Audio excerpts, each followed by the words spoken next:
misinformation, solving mysteries in the night. Chasing shadows, finding answers, shining bright light. No one's left behind in the darkness, all alone. With a heart like a siren, she brings the lost ones home. Silent cries in the dark no longer have to be. For justice, wheels keep turning, granny on the beat. Broken voices find their power, call out hope again. When these crime busters run, no victims left in pain. Bravery in her veins, true she won't disguise. With a fire in her eyes, she's got nothing to deny. Granny fights for justice, never backs down from the call. For the voiceless and the missing, she'll stand tall.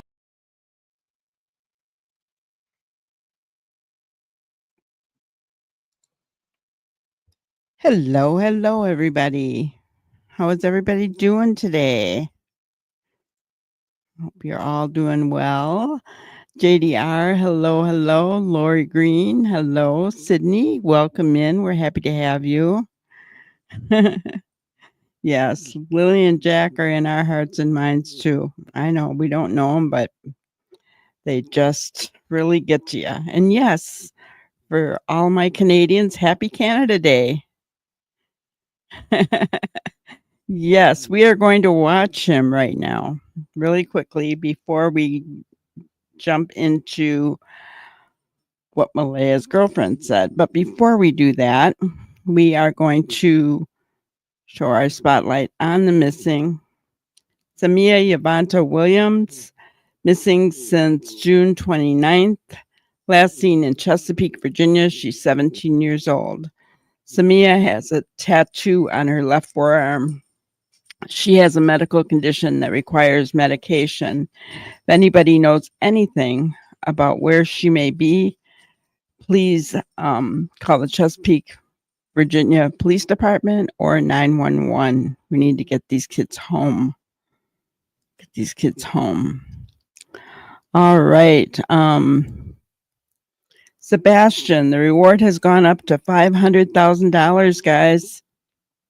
Interesting. And I might just do, I don't know, maybe a premiere or something, because At Night put out a bunch of interesting information that I'm not going to have time to go through tonight, but I thought we'd just do maybe something on Sebastian, right?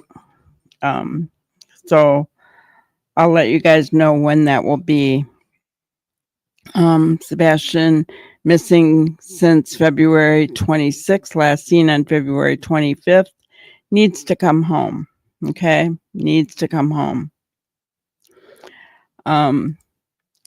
Jonathan Huang, guys, there's a possible sighting, and the family is doing a search, passing out flyers and everything in the Kirkland area, Kirkland, Washington, which is a ways from where he was found. Let me see if I can show you that picture that I found of him. And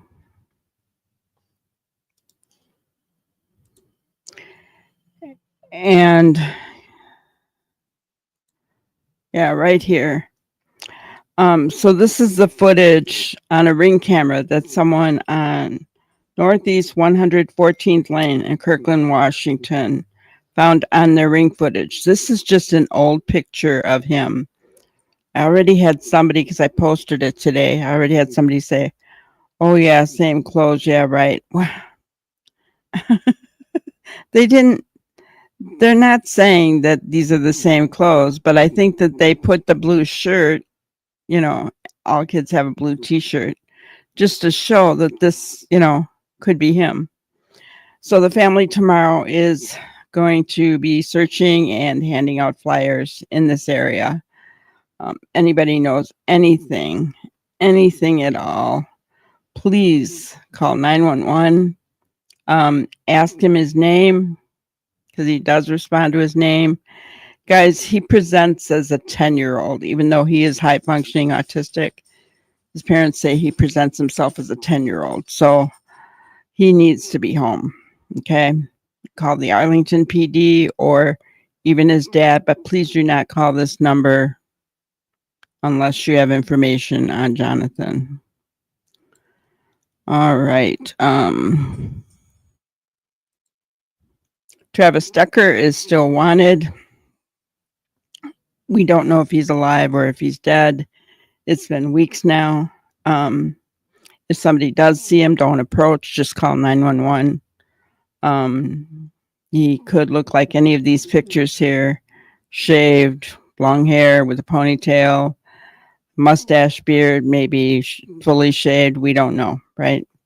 He's wanted for 3 counts of first-degree red rum and first-degree kidnapping, taking the lives of his baby girls seen here with their mom, Peyton, Evelyn, and Olivia. Poor sweet souls. All right. See what I got here. You guys have been talking it up. Okay. Let's see what we got. Everybody's saying hello. Yeah, $500,000 for Sebastian. You know what that tells me? Whoever took him, I don't know. Family, don't need the money. I don't know.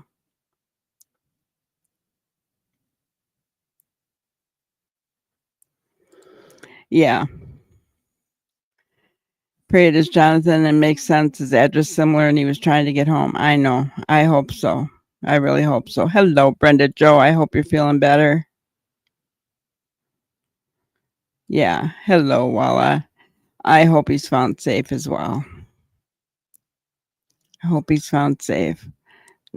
Truth and Beauty. Hello, hello. All right. So what we're going to do is start off with Mr. Yummy analyzing Durwood. I think I already know what he thinks about Mr. Durwood. Ginger kind of gave us a little bit of a heads up there, but we are going to watch it.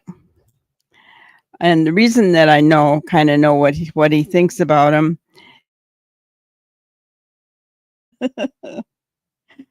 he put out something on Twitter stating, Durwood O'Grady, Darren Geddes, do I even need to, he's got one red flag off the bat, do I even need to analyze him, right? Something like that. And I just laughed because,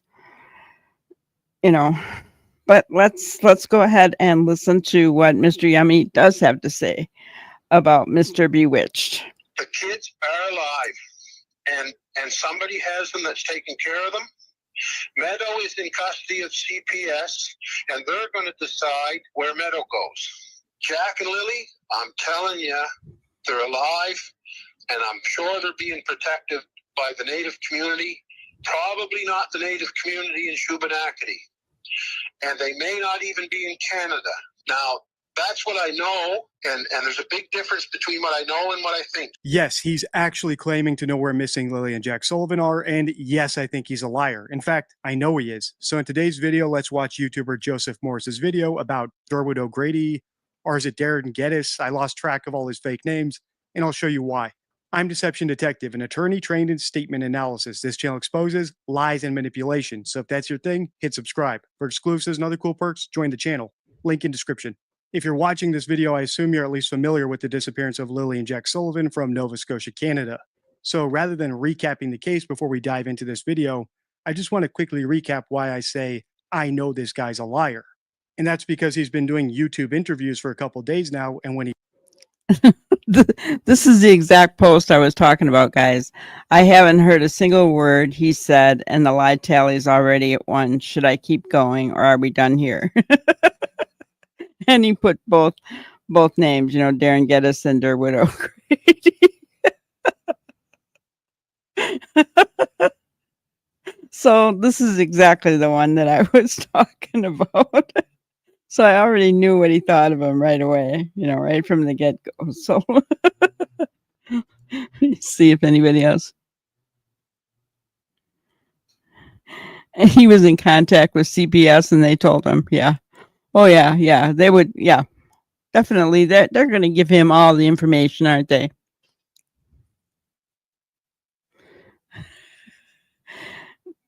Yes, Mr. Yummy is always coming from a legal aspect and how witnesses can be discredited on the stand. Absolutely. Absolutely.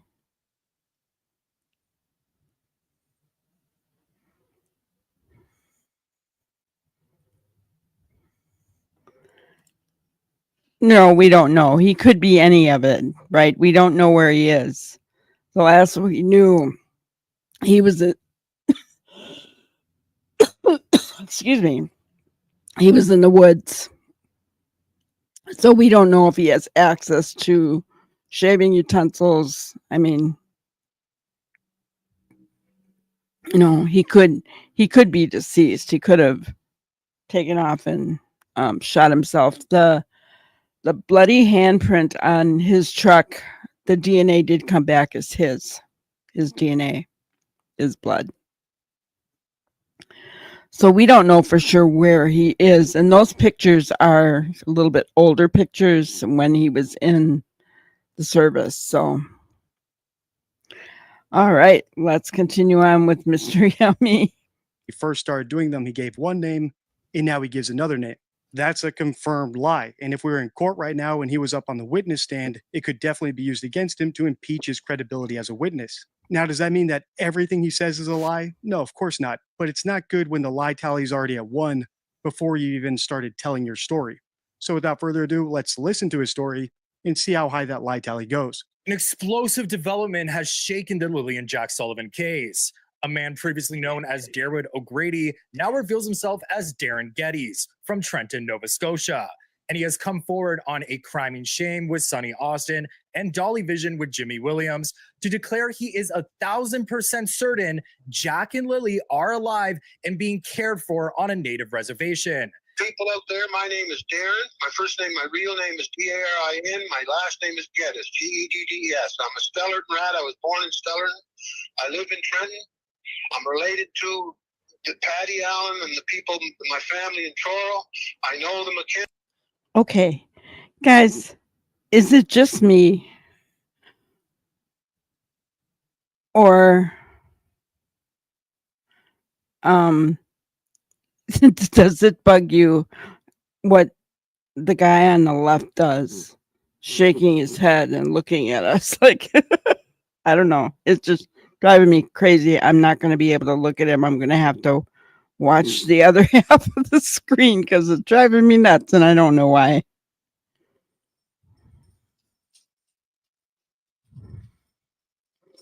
No worries, Nero. Okay. Let's continue on. Crazy boys, James, Alvin, Earl, Daniel's father. I haven't known Earl. I only spotted him once. I've seen him a few times, but I've known James and Alvin and the rest of them for years. Darren says he spoke to someone with direct knowledge of the children's whereabouts, but will only name this source if his information is proven false. He's cross-checked this account with other witnesses, reinforcing his belief that it's 1,000% true. This bombshell tip has broken the case wide open, sparking renewed hope for the children's safety and prompting widespread attention. I wrote Darren off as a hoaxer or an attention seeker when I first heard that he changed his name, and then he popped up out of the blue talking to small YouTube channels, basically regurgitating information that had already been made public by the news. But even if I hadn't, this is the point where I would have written him off, and that's because he openly admits that all the information he has is hearsay. Moreover, it's hearsay from an anonymous source. To put it a different way, he might as well just be saying that he consulted with a psychic like Sloan Bella and now knows what happened. But I actually think it's worse than that. I don't think he's a naive rube who got taken advantage of. Listen to this next part. Oh boy. Okay. So There have been, I think there was somebody in chat a while back that said that his story matched Sloan Bella's. I did go and read through the transcript, and it wasn't this. And they said it was word for word. It was not. It was not the same. It was close. I mean, there were bits and pieces, right?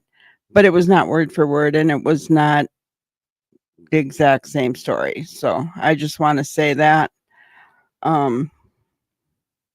because I did check it out. And I can't say who they are, and I can't really say what they told me, but it's ironclad. It's 1,000% true. Okay. I know exactly what happened to the kid. The kids are alive. The kids are probably not in Nova Scotia now, but the kids are safe. Hello, twists and The turns. kids are being taken care of by, I'm sure, by Malaya's native people. My number one goal, if we could get those kids back alive, that would have been it. Knowing what I found out today through CPS and the information I found out from this person, and believe me, it's ironclad. It's 1,000%. The kids are alive, and somebody has them that's taking care of them. Meadow is in custody of CPS, and they're going to decide where Meadow goes. Jack and Lily, I'm telling you, they're alive, and I'm sure they're being protected by the Native community, probably not the Native community in Shubenacadie. And they may not even be in Canada. Now, that's what I know, and there's a big difference between what I know and what I think. So I just told you what I know. If I turn out to be wrong, the source that informed me this afternoon, then I'll fully expose it, because this source is very important, very in the know, very heavy, right in the middle of everything. And I almost said a he or she, and I'm not going to do that. They know everything that happened right from start to finish. I double checked it with other people, other witnesses, other sources. It might be a coincidence, but right around the time that Darren started doing these YouTube interviews, the RCMP posted a $150,000 reward for any information that could lead to the discovery of Lily and Jack. So it is possible that he's trying to stake his claim to that reward by saying he knows where the kids are, and then just hoping that the RCMP find them anywhere in Canada or outside of Canada. He certainly did cast a wide net. But after watching Joseph's entire video, I actually think it's something else. If you've seen my series about Bernd Stellander, you'll know what I'm getting at. But if you haven't, don't worry. Let's listen to the rest of Joseph's video, and then I'll explain. Darren also suggested Malaya may be grappling with postpartum depression and sought to escape her difficult situation with Daniel, with assistance from a group of girls around her age. So I think amongst her friends, some of them coordinated and took it upon themselves to help their friend. And they did it in a very stupid way. If they'd have talked to an old idiot like myself, we might have been able to give them a better way to do that, because what they feared we could have protected her from right off the bat would have been no problem to protect her what she was scared of. And I believe if she would have done it that way and she wanted to separate and walk out, she could have walked out with her kids. She could have walked out peacefully. We could have drove her and take her to, like some of my relatives have a good life, and we could have parked her in there, and some of us would have protected her and watched out for her, and her people would have protected her, helped her financially, would have helped her with the kids, and we could have brought her right along back into a life where she wouldn't have to be scared and she'd be protected. The plot thickened when Malaya reportedly fled with Meadow on Friday after learning Darren was closing in. Meadow was then removed from her custody for violating a CPS order requiring her to stay with Meadow at her mother's home, Cindy Murray's residence.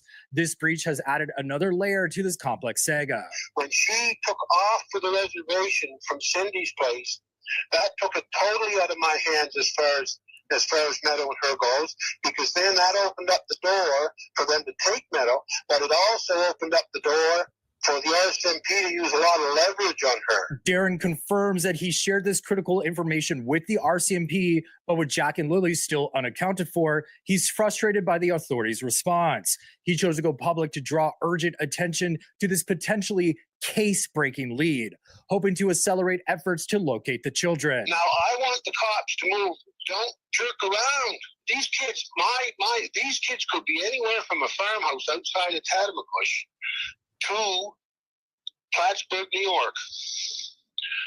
These kids could have gone through the big reserve in Ontario. I have a hard time saying it. The one that borders Canada and the United States. I say 99% the kids are with natives.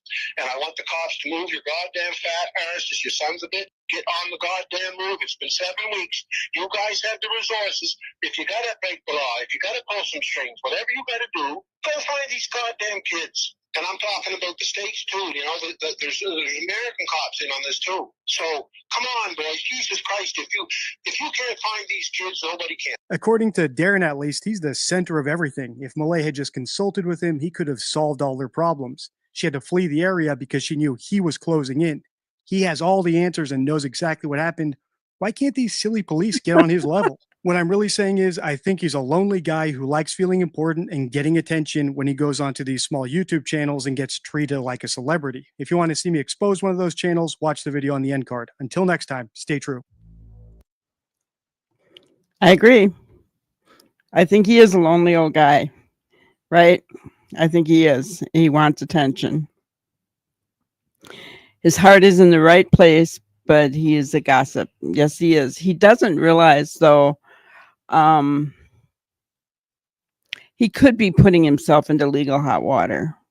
So he needs to be careful.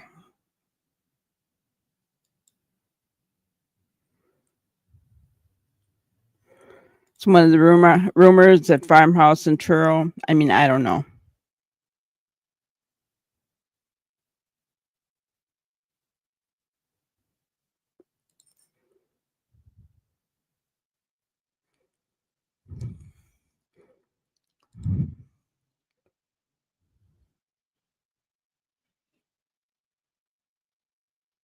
Who are you talking about, Walla?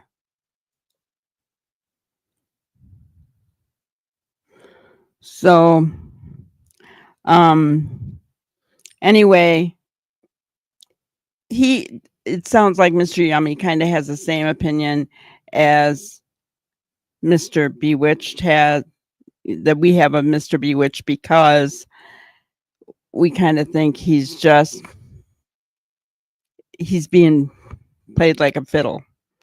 People are giving him information to put out there, and that information is not true information, in my opinion. That's what I think. Oh, gotcha. Okay. Yeah. I mean, I don't like how Durwood talks about the RCMP. In truth, you don't think his heart's in the right place at all. Okay. Just wants attention, and yeah, he was just being nasty.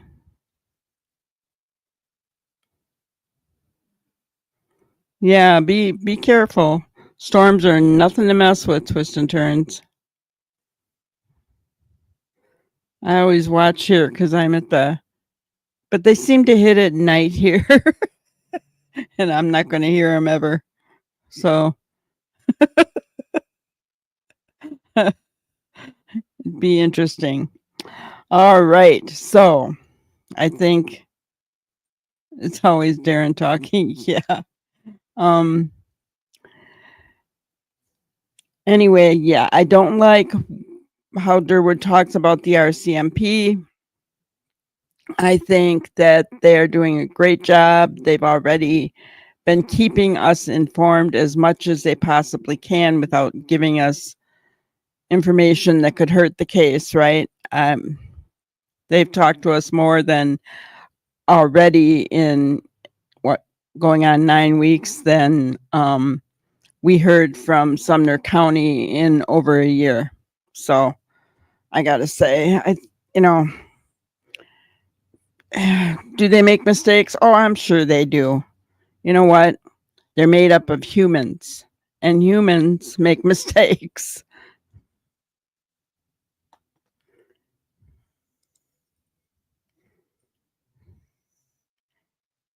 Do you think Darren is assuming he knows where the kids are? Well, here's the thing.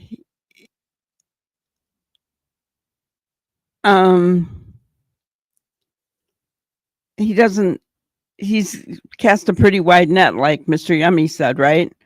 I mean, anywhere from the farmhouse outside of Cheryl to New York. And RCMP better get on it. Excuse me. that's a lot of area to search. You have to have a lead to go off of. You know, if you know so much, then tell them where to go. I mean, come on. That's a pretty wide net. He is absolutely saying that they're alive. When we were talking yesterday, most of us felt like the kids are not alive, right?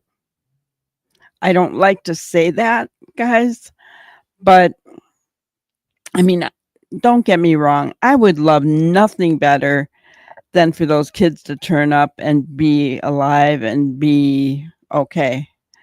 I would love that. That would make me cry. Honestly, I'd be so happy. Happy tears. But I don't believe that's the case. I think something happened.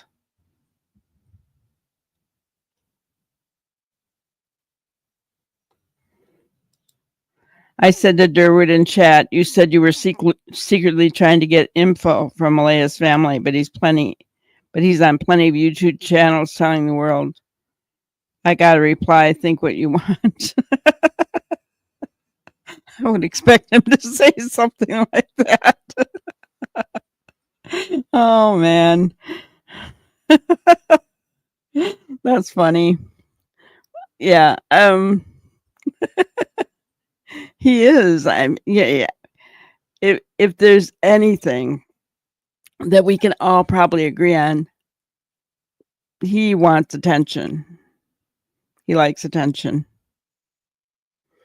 Yes, if he knows where they are, he needs to tell the RCMP. Hello, Sandra. Good to see you. Yeah, if you know, give it up, right? Give it up. Get the reward. You know? Yes. Well, he says RCMP isn't buying his story. He doesn't know that. They took the information. It doesn't mean they're not looking into it, but they're not going to tell him. They don't get back to you. But they have to check every single lead that they get, and he called them with it. So they had to check out what he said. You don't think that they're not watching every single interview that he's doing? You know that they are.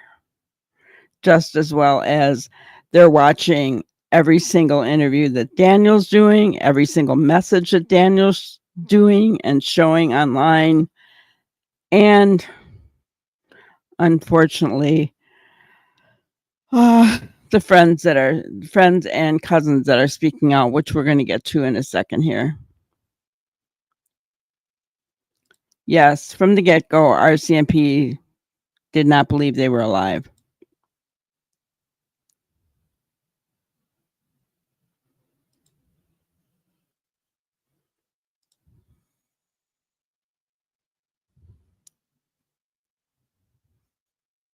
Well, yeah, you're right.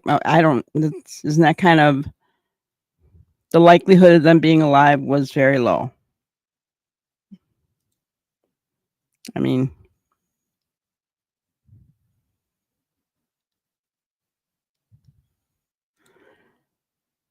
that's what they want you to think. Hello, hello. Zanny the nanny was also taking care of Kaylee Anthony per her mom. We all know how that ended. Yeah. They must be laughing their socks off at him. RCMP. I don't know if they're laughing.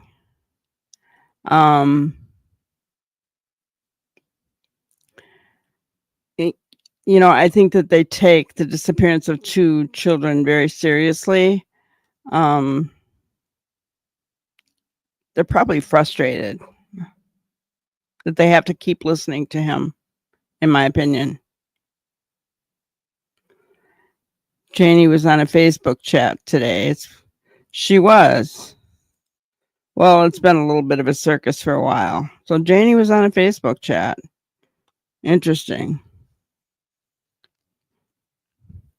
So I don't know how much we're gonna listen to, but we are going to listen to a TikTok video that actually is on YouTube, where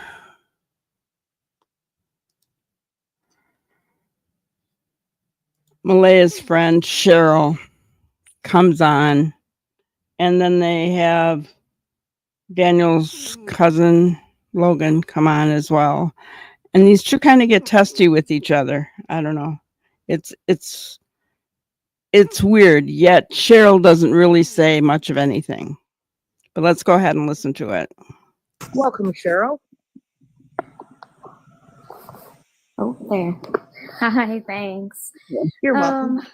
I just wanted to touch on a few things. I was actually there on Friday myself, and Okay, I so was. hold. Oh, yes. Sorry. You were where on Friday, and which Friday, and where are you from? It was May 2nd. I live in Truro. I'm good friends with Malaya. I just wanted to kind of touch on a few things that you said. So we were the ones that actually found the blanket, and as far as I knew, the blanket was on the railing, not in the garbage. And Malaya didn't leave Saturday morning. It was Saturday evening because an altercation had broken out, and Daniel's mother actually tried to attack me. So it was well after supper Saturday when she actually left the premises.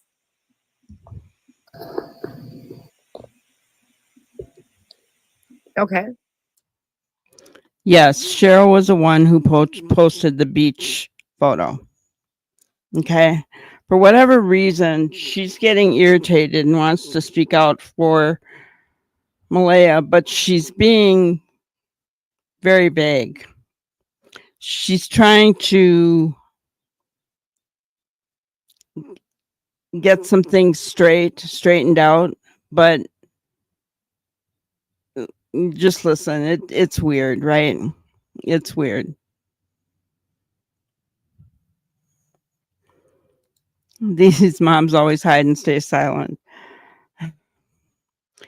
I assume you're talking about Katie. Oh my gosh.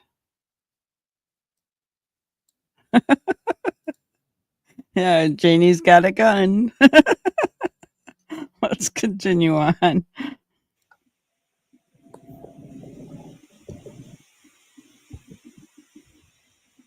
Is that sorry? Is that? I didn't know if I muted myself or not. I don't know how these things work. Yeah, so I just wanted to. Okay. So hold on a minute. Hold on. Yep. Logan McKenzie is here. Yep. Logan, would you mind coming up in the chat? I can drop down for her, Susan. No, I have lots of room. Okay, I'm gonna have Logan come up because I do know Logan very well.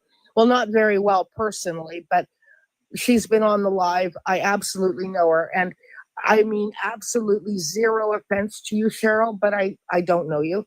But I do know Logan. Logan that over that weekend. I think I met her Saturday maybe. I can't quite remember exactly who she is, but I do remember meeting her. Okay, so Logan is going. There we go. Thank you, Logan, for coming up.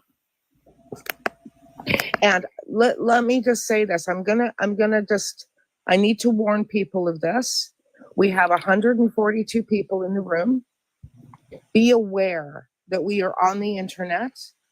We are, and we've got 143 people in the room. There will be twice that watching who are not in the channel. Anybody can be screen recording this and what you say, and it can go on the internet anywhere. So I just want to put it out there and just give a warning before you say stuff. Just make sure that what you say is, you know. Hey, Logan, how are you? Not too bad. And Logan knows this firsthand, don't you, Logan? Yes. My name is dragged all over the internet now. Logan was on my live weeks ago and for quite a while. And it was very, very unfortunate. Somebody screen recorded the entire thing and then splice and dice the entire thing, taking out pieces, not putting in pieces correctly, because Logan actually gave an enormous amount of support to Malaya. And of course, that was all removed.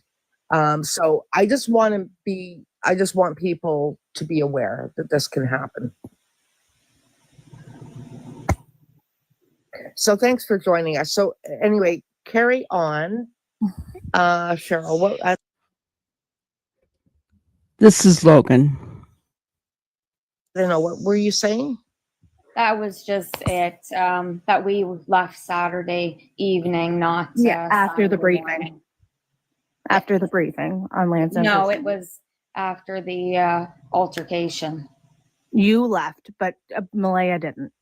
We all left. Malaya No. went with her mother. I Yes. left. My sister left. My sister-in-law left. We all left at the same time.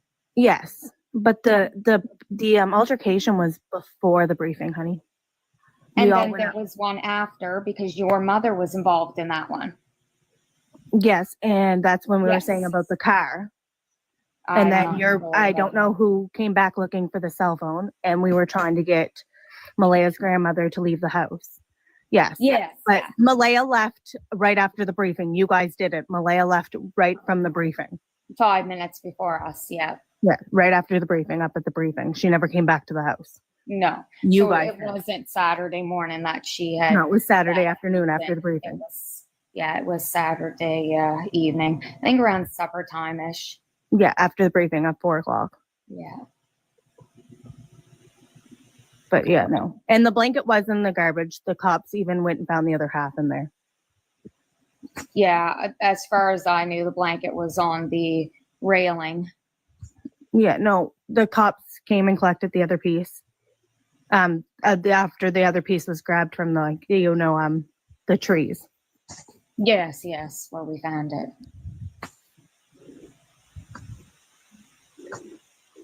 I'm still trying to place who you are, but That's okay. There's so many people. So no, go ahead, Cheryl. Just identify. Like, how do you know? You said you were good friends with Malaya. Yeah, I don't really want to touch on that. So,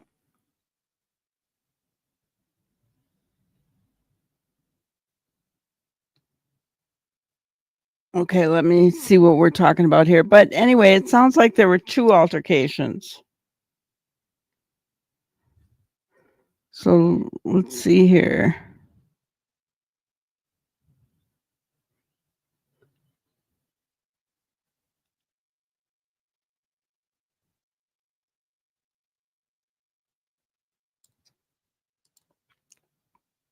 Oh, I don't believe any of this. I think the person interviewing is Charmaine with a voice changer.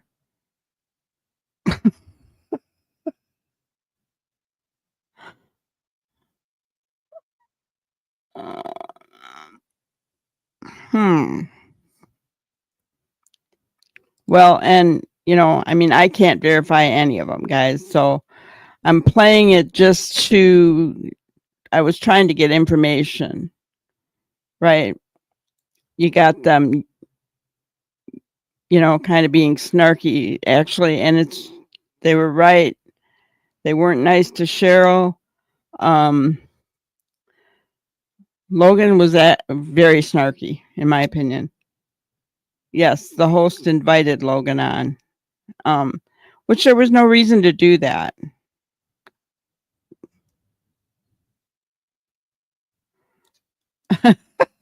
Logan and I would never get along. I would have to take her out behind the bar, and yeah, I think I'd give her a dressing down myself. Who taught her manners, right?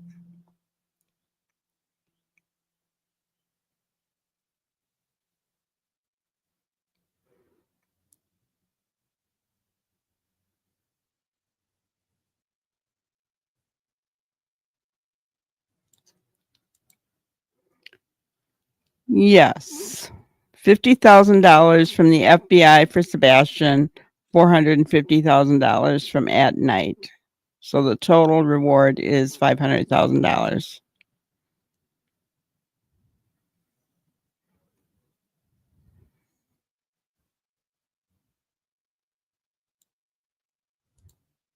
So the splicing and dicing thing is a lie. A lady in chat who recorded it was very upset with those statements. And guys, that's why I said I don't know how much of this I'm going to show, because first, number one, I really don't care for TikTok. I don't know, call me old, call me a granny. I just don't care for TikTok. I think TikTok is all about drama, and you know how I am. The more drama, the better on TikTok, it seems like, and I can't handle that. I hate that. I hate it on YouTube. So,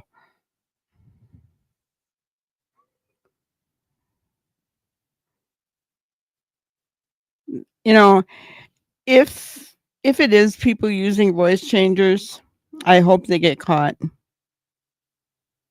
That's all I got to say.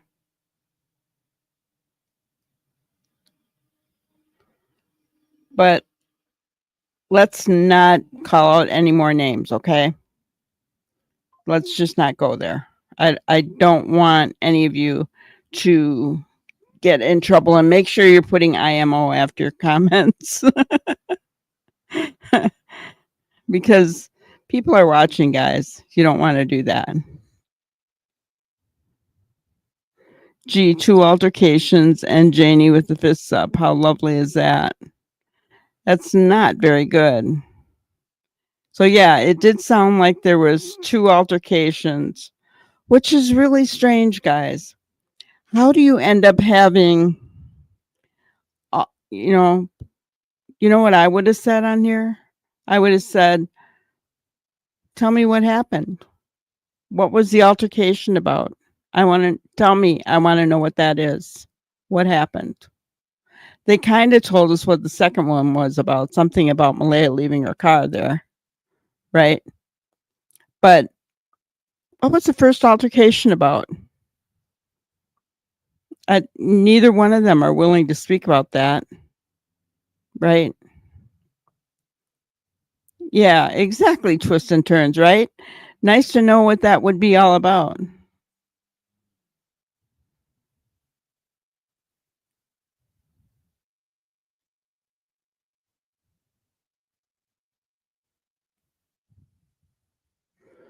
Janie sounds like a classy broad. Tap dancer, hello, welcome in. Yeah, TikTok just is yuck.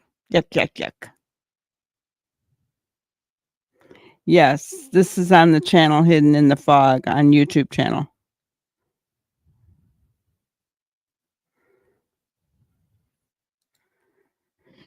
Because the family of the stepdad of the missing children didn't want YouTubers on the property, is what I heard. That's what the altercation was about, Sydney? I mean, we don't know that for sure, though, right?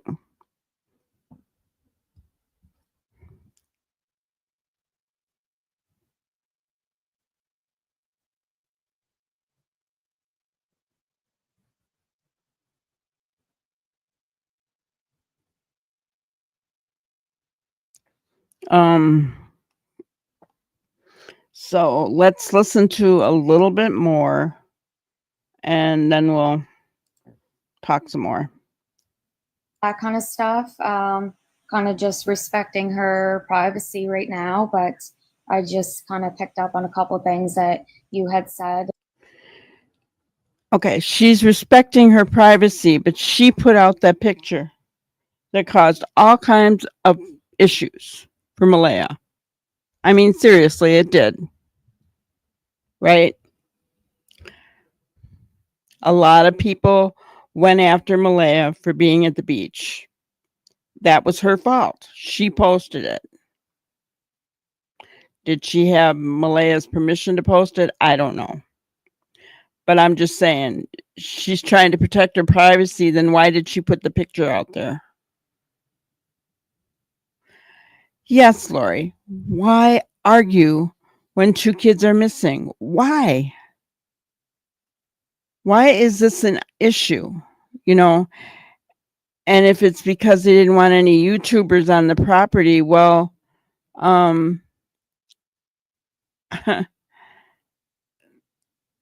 those aren't YouTubers. They're TikTokers, and that's totally different. That's totally different. So I don't know if I believe that's what that altercation was about. I think it was about something else that we don't know. Yeah. These were all family members of Malaya's that were attacked and thrown off the property. I agree. I think it was something different.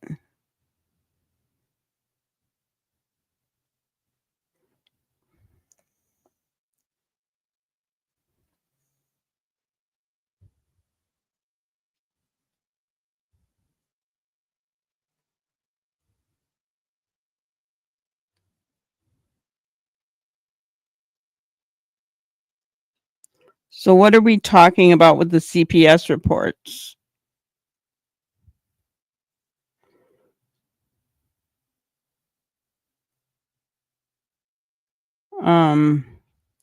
Because yes, Seth, biological father of Sebastian, had to get a lawyer to see the CPS reports about Sebastian.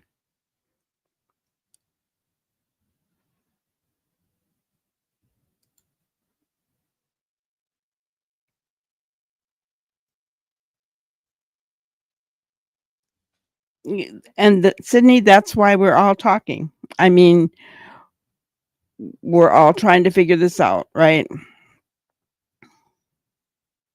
We're just trying to figure it out, basically.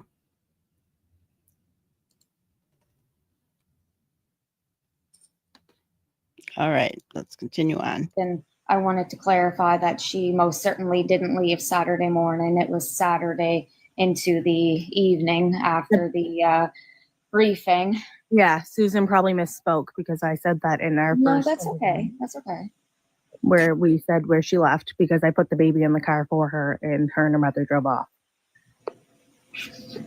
But you guys were supposed to come back for Malaya's car and you guys didn't. Nobody took Malaya's car and it got repoed by what is it? So the car didn't get repoed.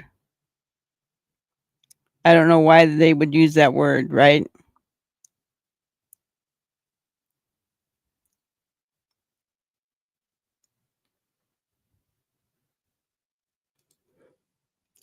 Rumors were that Malaya's family started blaming Daniel and things got out of hand, allegedly. That isn't even a rumor. Daniel is the one that said that.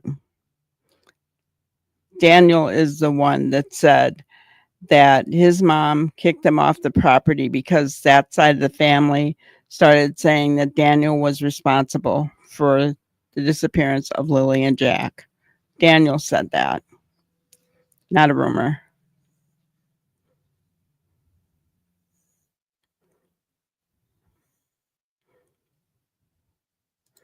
And the thing is, guys, I mean, you got Mr. Bewitched, who's in Nova Scotia, right? Sandra's in Nova Scotia. Ginger's in Canada, not in Nova Scotia. I'm in Wisconsin. I don't know the truth either. Always on Empty is in Rhode Island. She doesn't know the truth either. None of it. I think that only 2 people who really know the truth are Malaya and Daniel, honestly. That's what I believe. They both have some kind of knowledge, guilty knowledge. What that means, I don't know. But they were the last 2 people, as far as we know, to see the kids. Janie and Justin, possibility, right? Because they were there. Yeah.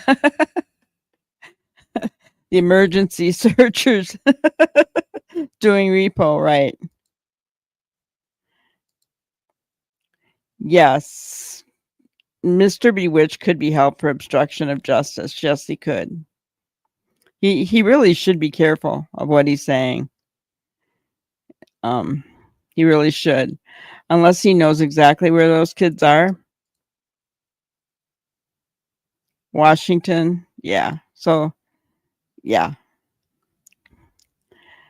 You know, and that's the thing. That's why we're all here, right? We're trying to piece together what happened. That isn't that the big thing, guys. I would have loved to have been a tick on somebody's clothing that was at that altercation, to be an objective person and to hear it and know what's going on, because nobody's talking about it. Daniel is the only one who said something about it. He is the only one.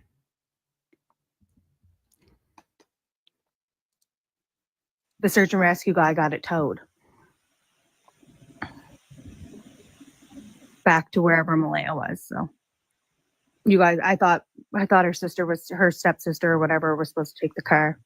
That was after the whole altercation, because they were trying to get I don't Malaya's know. grandmother out of the house because she didn't want to leave. I don't know. That's not really relevant to anything I was talking with Susan about.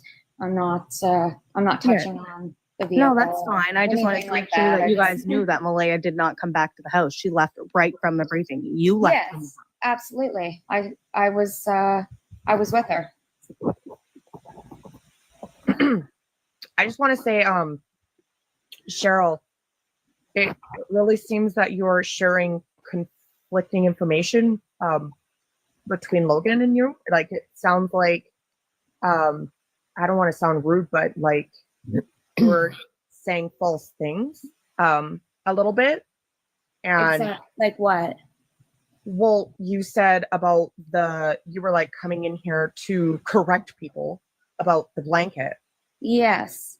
And you, because it was on the railing. That's what I was told.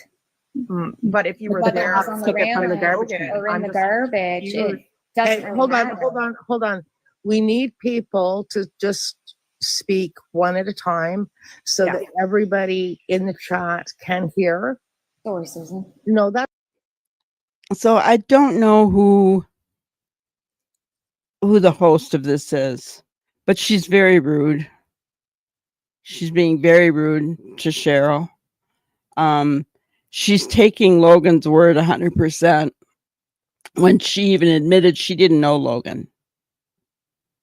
Okay. So I don't know, right?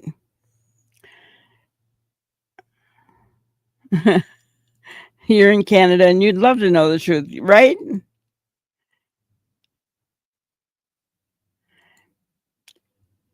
Bingo. You're absolutely correct, prayer warrior. The truth always seems to be buried very deep in these cases. And yeah, I wonder why Granny didn't want to leave the house. It's because she didn't want to. She wanted to be there when the kids got back. I don't know. You know, why did she not want to leave? It's weird. I believe Daniel, Malaya, and Daniel's family know. Yeah.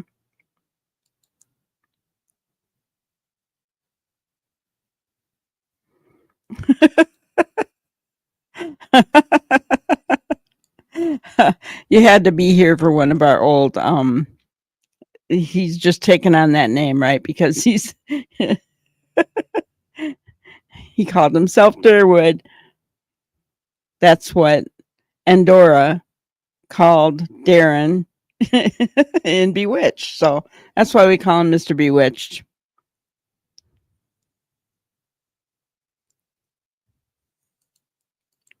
Oh, that's fun. My oldest son turns 40 today. We used to take him to Canada when he was little for birthday celebrations, fireworks and all. Oh, that would be fun, wouldn't it? Yeah. Oh, happy birthday to your son. Yeah, absolutely. But yeah, that's what I'm talking about with TikTok, guys, because they just get so nasty. You know, I do not believe 100% of what Cheryl says, as well as I don't believe Logan. I said that before. So yeah, just and honestly, guys, and just like we said, we didn't believe Mr. Bewitched either, right? We knew that something wasn't right there. Him all of a sudden coming out, and pushing this story. It almost seems like Daniel is behind that. And is Daniel behind Logan? Is Logan pushing Daniel's narrative? Do we even know for sure that Logan is his cousin? I mean, we don't, right? So we have nothing to go by with that. And as far as some of you not believing, and thinking that some of these people are using voice changers, well, if that's the case, that's pretty sad, isn't it? It's pretty sad. Cheryl is allegedly a friend of Maleyha's. She does have a TikTok. I've seen it. She is the one who put out the picture. She was with Malaya at the beach, and she was with Malaya when the kids went missing.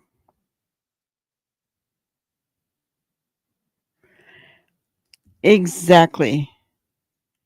Missing children get pushed aside for a family feud.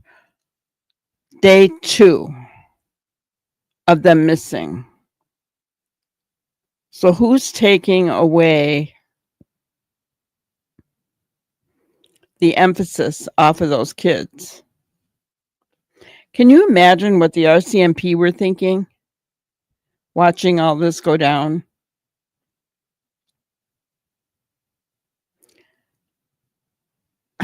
I can't even imagine what was going through their minds. Right.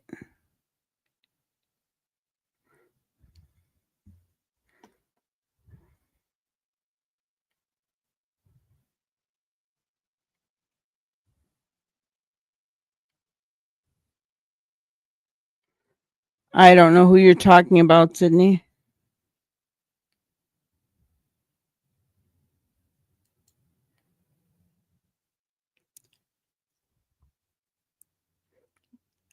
Yes, there's many missing children.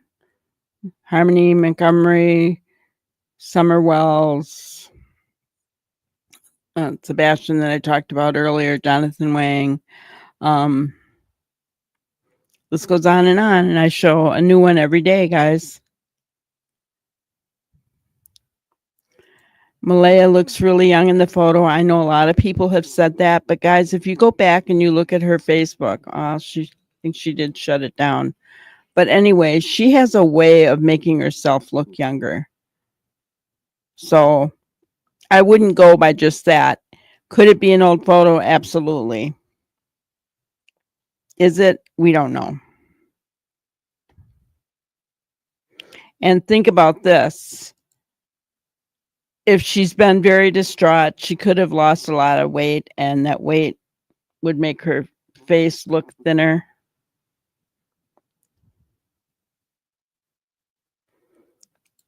I think RCMP told her to leave. I do.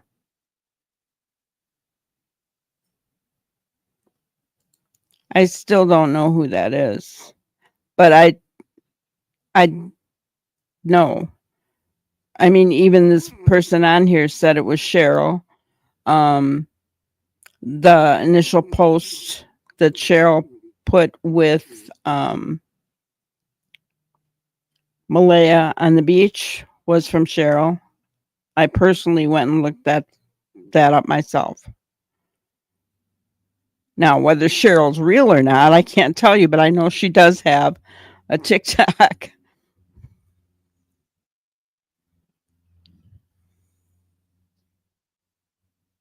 You've watched but stayed in the bushes a lot. Well, you're welcome, no matter which way you go. Mom's sister. Gotcha. Okay. Well, I don't think so.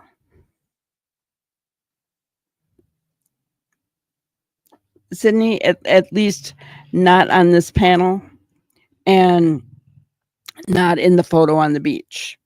It was Cheryl. Okay.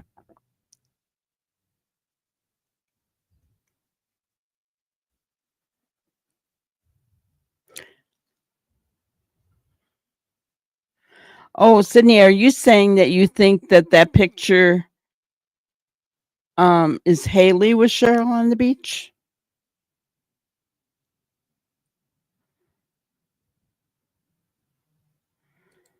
Janie seemed to be a bit feisty with everyone, including the RCMP. Alarming. I was amazed that she refused to let them search without a warrant. That blew my mind. It really did.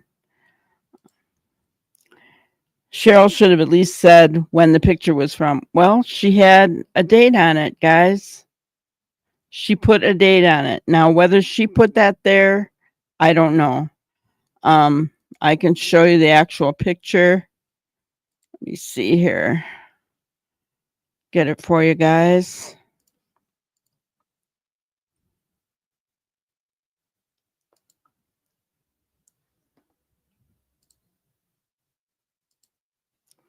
So this was the actual picture with the date at the bottom. So, I mean, I don't know.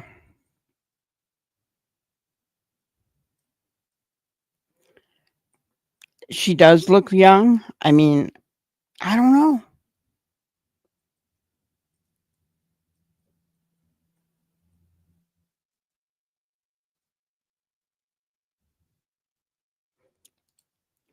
When Durwood said they were getting close to Malaya and she panicked and took Meadow, do you think CPS are worried for Meadow's safety of they? I mean, from what we've heard, and I don't know if it's true, CPS took Meadow.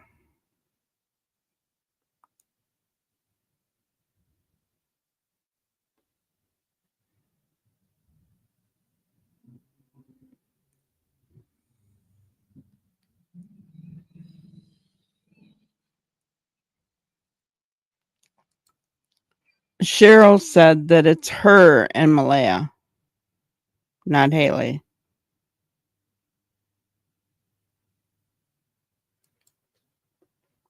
But I could be wrong. Well, goodness, always on empty. We'll just celebrate a belated birthday with you. Happy birthday to you.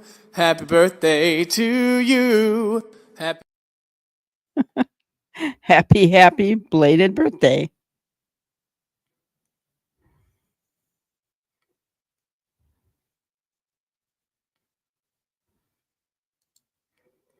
It's a date. It's uploaded, not taken for the snapshot. Yeah, I mean, you. My mother loved you burnt toast.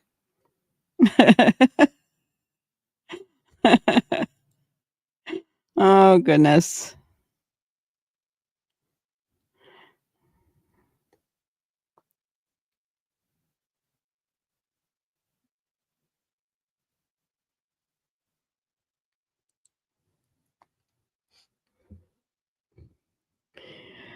Yes, I know CPS took Meadow, but could it be because of they or because Malaya violated her contract with CPS?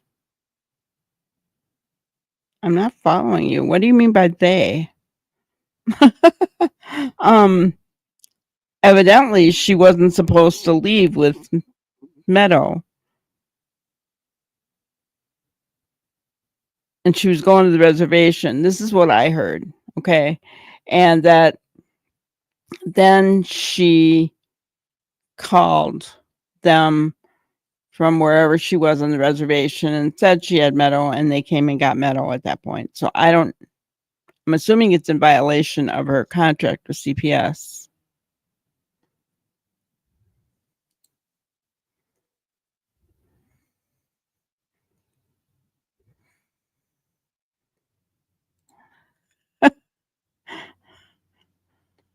That's funny.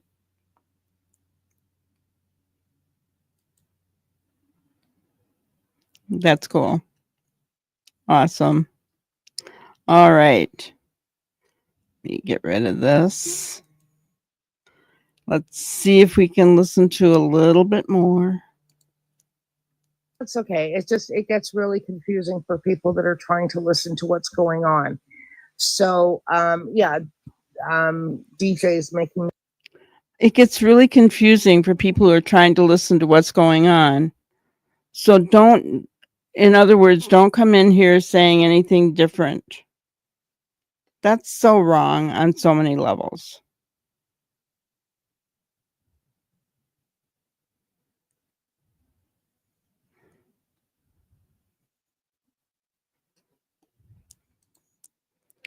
Durwood and Dee Dee video you just showed said Malaya panicked and left with Meadow because they were getting close to Malaya.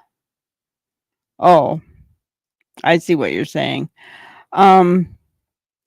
Well, I don't know.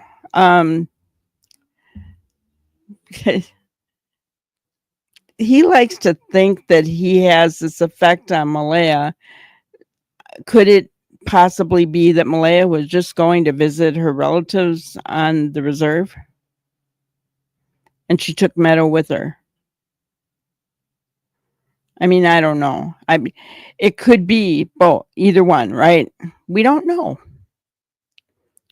But I think Durwood thinks a little bit more of himself than he should, in my opinion. He thinks he's, causing issues, and I don't know. Maybe he is, right? We don't know. We really don't know what is actually going on with CPS. Malaya was upset about Daniel getting supervised access. Yeah, I think she was.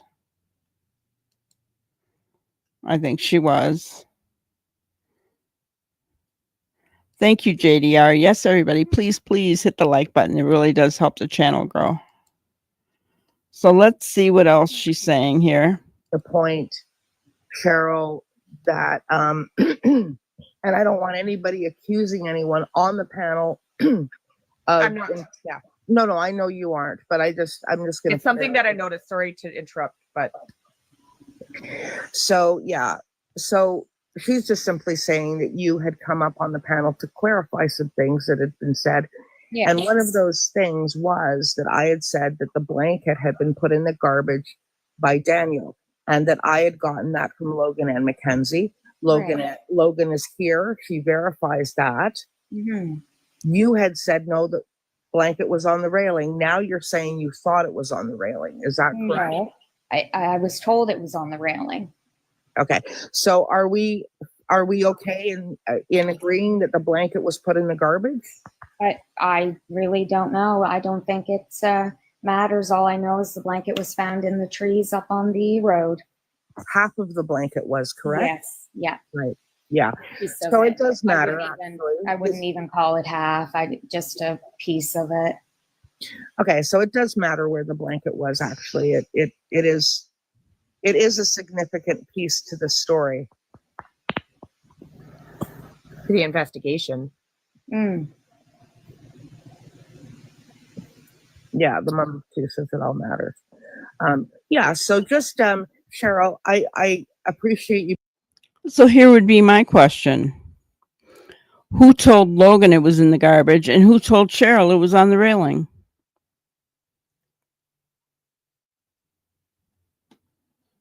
Yeah, almost at 1.7. That's awesome. Love it. Thank you guys. I appreciate you so much. I found what they said about the dog very interesting. Yes, we will get to that.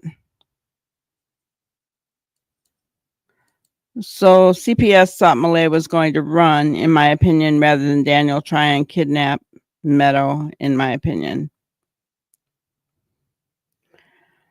Maybe. I mean, I don't know.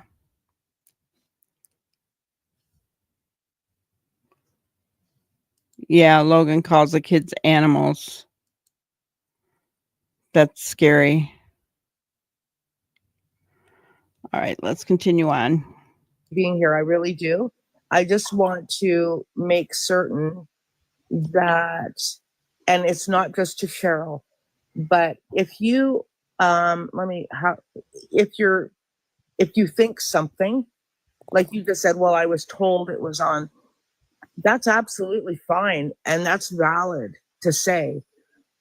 Just make sure that you don't put across something as fact that you don't know as fact, but somebody told you, or something that you think. Just make sure you make that clarification so that everybody understands. Right, yeah. Did I see it on the railing? No. So wait a minute. If you're making Cheryl portray things as fact, then shouldn't Logan have to do that as well? I'm just saying, guys. What's good for the goose is good for the gander, right? I mean, it should go both ways. Aw, thank you. Thank you. I appreciate you. Yeah, that is very offensive, calling children animals. That's, yeah. Oh, did I see it in the tree? Yes. Did I see it in the garbage? No. No, but we, the cop's note was in the garbage. Yeah, There's no, a whole video I about it. haven't But- asked about Yeah, it. exactly. How does Logan know the cops know it was in the garbage?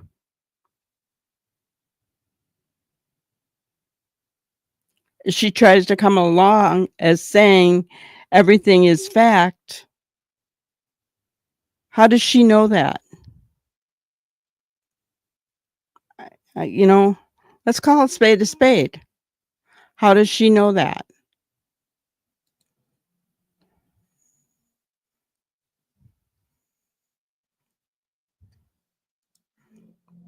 I found it extremely offensive too. It's one thing to joke around to kids who are playing wildly, right? But to speak of missing children and say they're animals was pretty rude.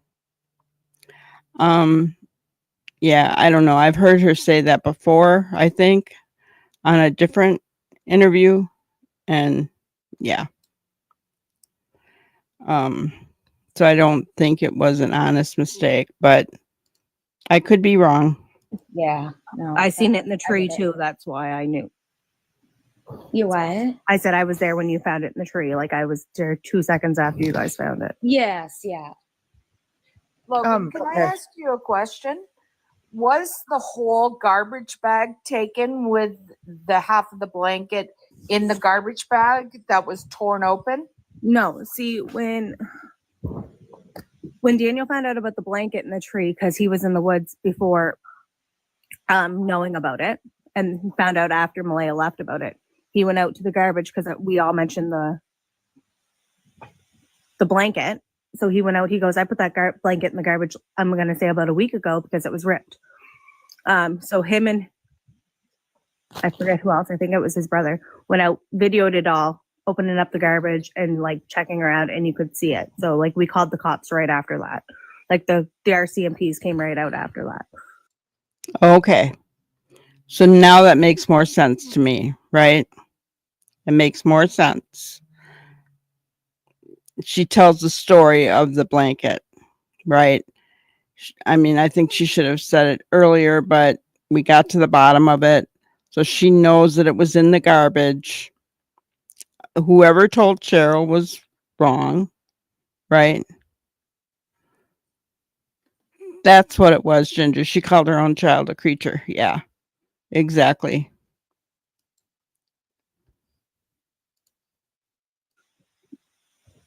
But yeah, it was in the garbage. there's, the RCMPs came out and collected it and all. The bag was still in the garbage bin and the garbage bin was closed. Okay. Just a clarification for somebody in chat. Logan Ann Mackenzie is Daniel's first cousin, is very close to the family and lives, relatively close by. She has been on our chat previously. Cheryl, Christina, it's the first time she's been on my chat, and I welcome her. And she was from what she says, she was there at the time of the search, and she is affiliated in some way or a friend or something to Malaya. Is that correct, Cheryl? Yes. Okay. I've watched your lives a few times. I just haven't said anything. Okay, Cheryl. Somebody in chat was just asking, they said, who are these people? Can you please clarify for us? Now, Logan, I did Yes. have a question for you. Sure, honey. Did you watch Daniel's interview on CBC? The new one? Yeah.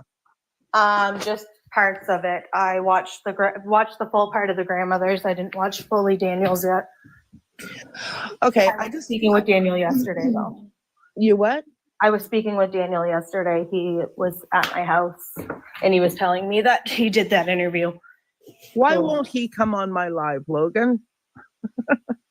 Because he wants to stick with factual, the way he said it was. And He wants to stick with factual. What does that say? I think she meant mainstream media, but that didn't come out very good. But yeah. But we don't know if she said that Daniel and another person were videotaping the opening of the garbage and everything, so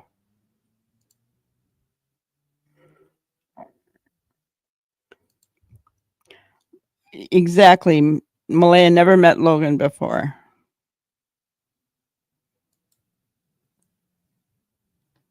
Yeah. And then she doesn't clarify right.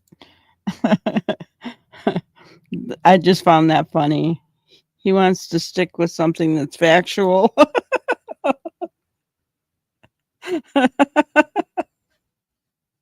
Oh, that cracks me up. Who is, and he wants to stick with the more factual. I don't know. That's what he tried to tell me anyway.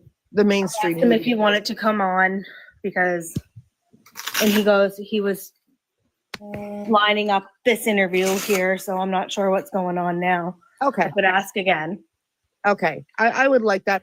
And let him know that I do now have, and it's all actually because of the situation that happened with your live, I do have a private dedicated live room for subscribers only. I Which love that. which gives a much greater control to the environment. No one outside can watch. It has to be paid subscribers only. That's what he said about my interview too. He said mine got so spliced and diced. Yeah. And if he would like to do that, I will send him a gift subscription. He doesn't have to pay for one, and I will give you one. And if you would both like to come in, I would love to have you both. Awesome. I will get a hold of him. Okay. And see what he says. I am going to go get my children here soon, so Okay. we'll have to leave this live.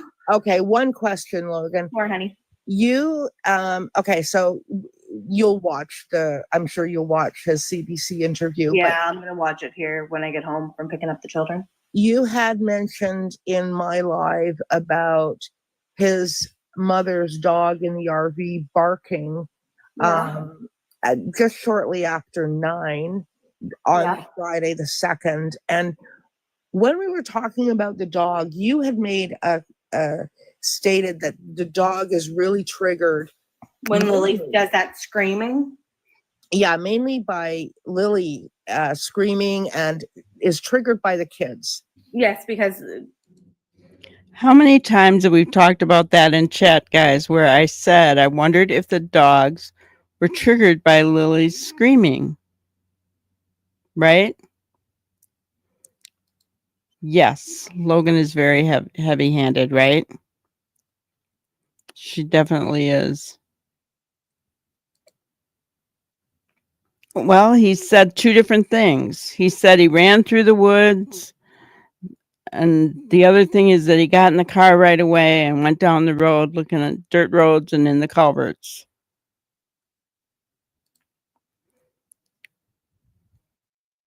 He wants to stay with mainstream media because they show him the questions before the interview.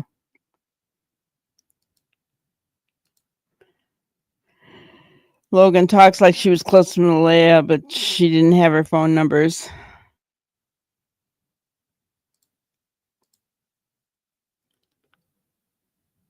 Right? Yeah, I can see it too. Here comes the animal comment. Oh no.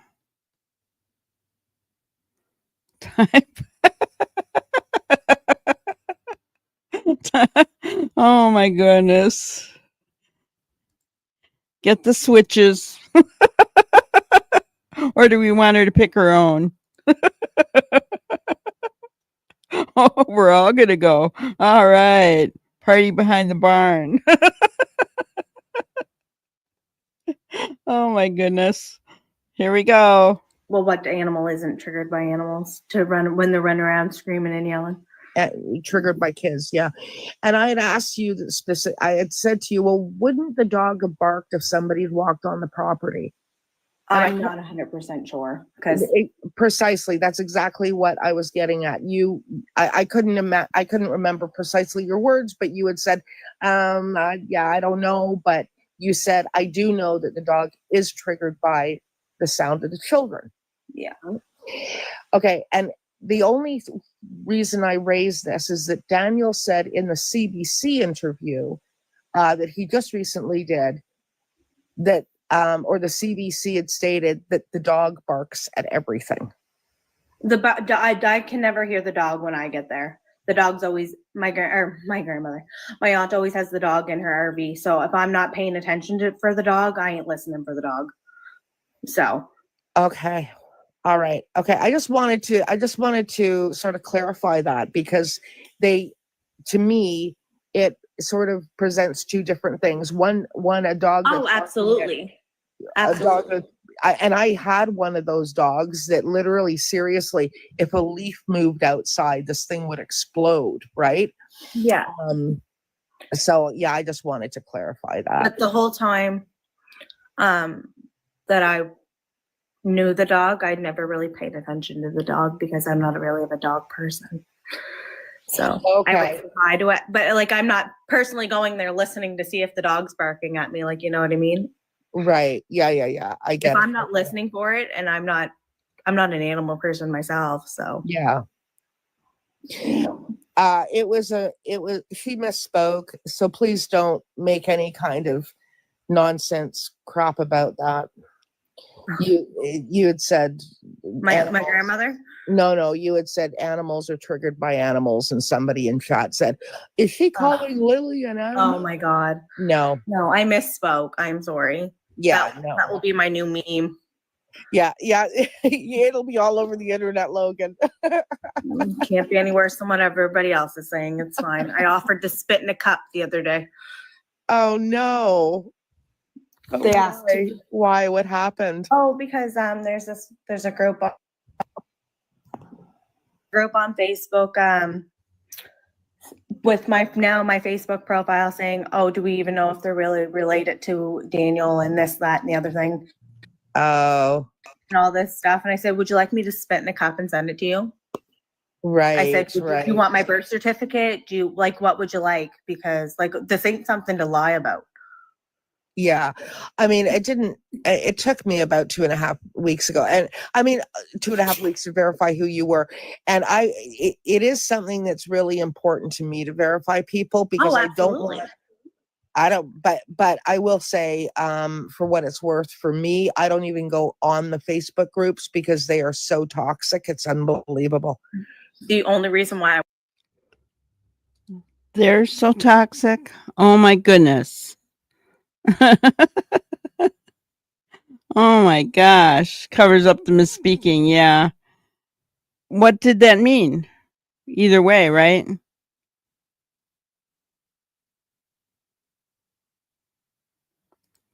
Hello, Mike. We're not being played by Durwood at all. We don't believe him. So how are we being played by him? I don't think anybody here believes him.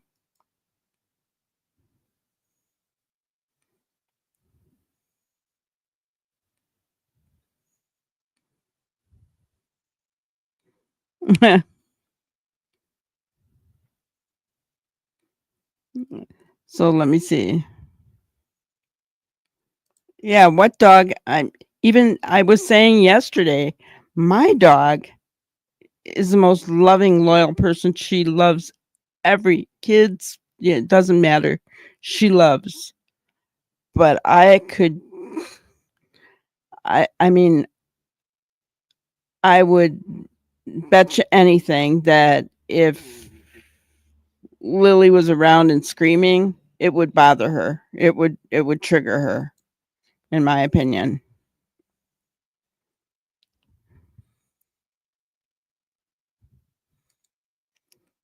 I don't think she's an anything person. She just wants attention. Probably.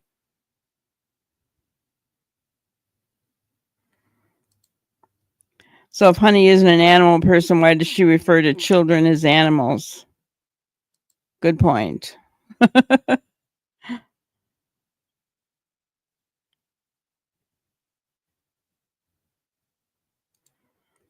The part where she talks about memes and she says Logan and laughs. Yeah.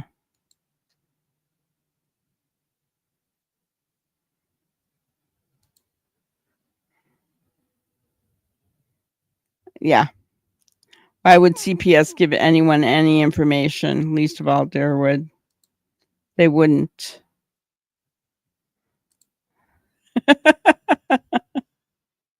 So true. So true.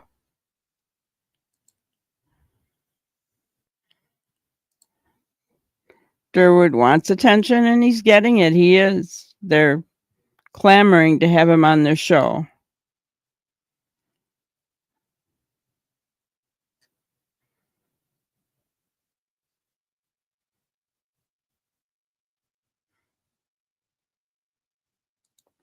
Your son-in-law is from Mount Pearl. Gotcha. 2 kids are missing, and Daniel is recording looking in a bin that's still tied for a blanket, which he threw out the week before. So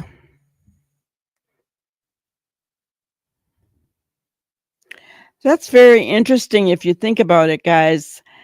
If he is why was he recording that?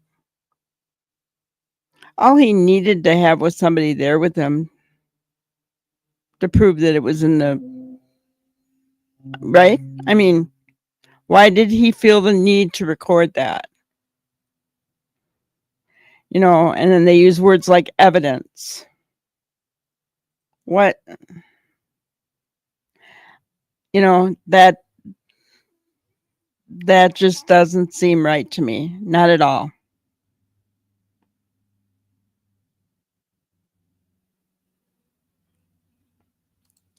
Yes, I do. Does anyone think it is sus that a piece of blanket and a boot print are found? Yes. But nothing else of the kids at all. And where they showed that, where those were, let me see if I have that picture.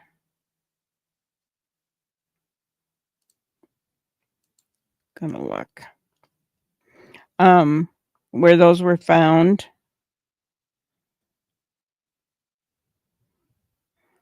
I don't have it, but it was quite a ways from the house.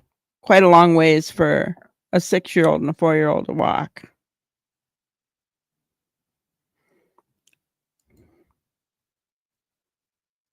The bag was still tied. Yeah. I'm starting to see why Malaya's family was pointing fingers at Daniel. I know, right?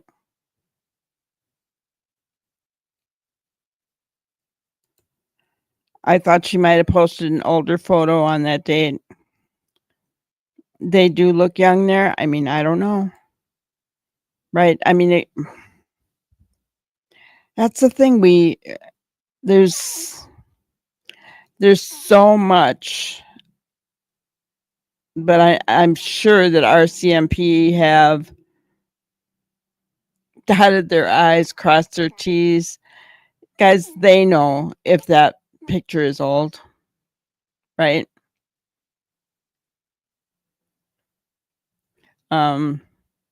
They did go back and they went looking around that boot print, guys. They found nothing else, right?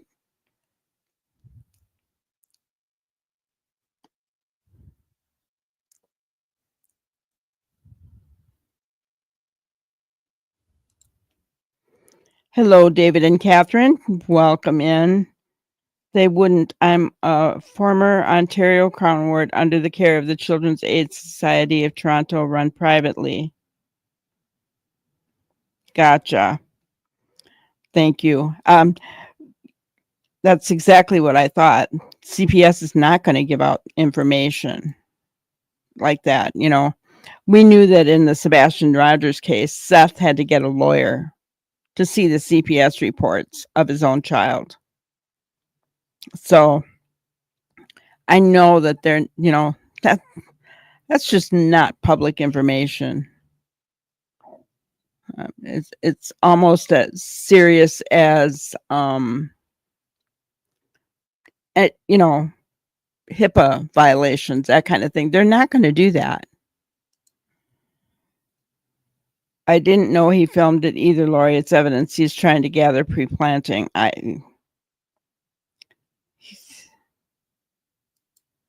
He may be looking for evidence or trying to think it's evidence, but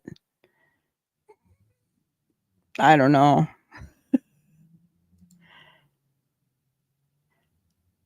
Hello, Joanne. It's okay. We're glad you're here.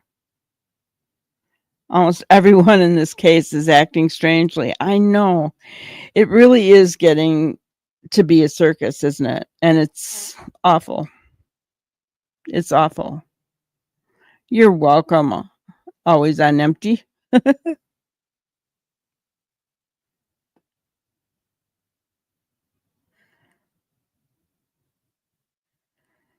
He's using a what to cover his butt, Lori?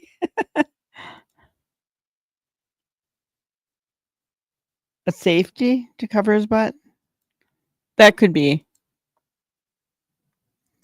Yeah, he keeps putting up those red flags for sure, right?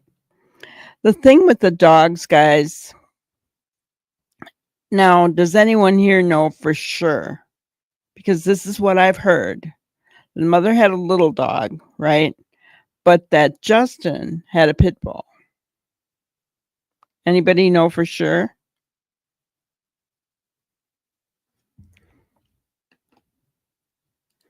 Because the fact that Justin was crying on Monday when Belinda went out there makes me wonder.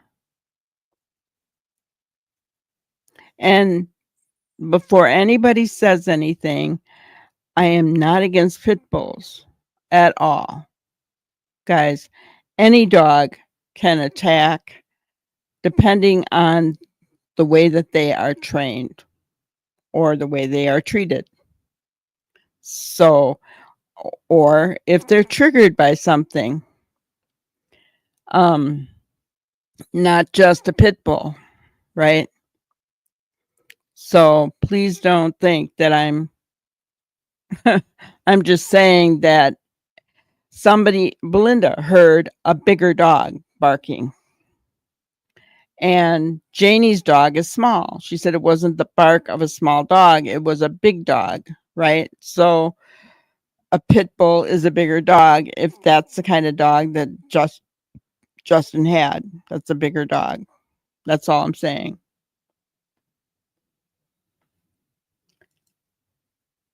how did Daniel not see the piece of blanket, right? Or the boot print? He was out before anyone arrived. Or was he out there to plant it? I'm just saying. And then conveniently he's videotaping finding it in the garbage after family members found it. And how did family members find it and not RCMP? Mixed account about dogs? Yeah.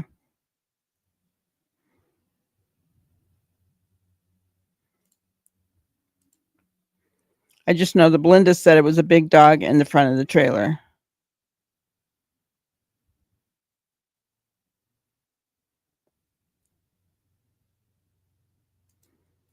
We really don't know that for sure, though. That's just what Belinda said nearly 2 months after the disappearance. Yeah. But out of everybody that's been talking, I feel like Belinda's been the most honest. You know, I mean, she doesn't seem to be deceptive at all. And, when we have looked at statement analysis over and over and over again, right?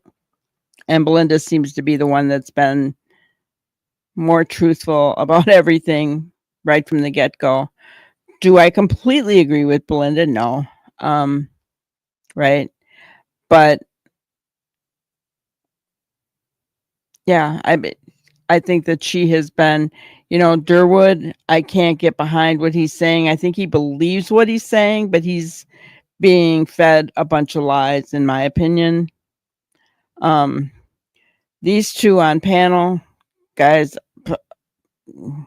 yeah, no. Yes. RCMP came out very early and said the case was sealed, and so would the CPS files. Yep. And guys, I'm thankful.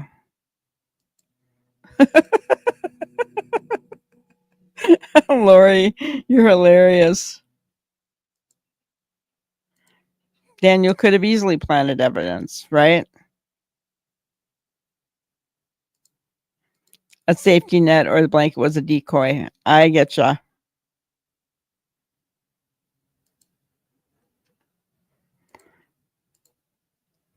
Yeah. Yeah. Can you imagine the file RCMP has? And everything that they're looking at, guys, wow.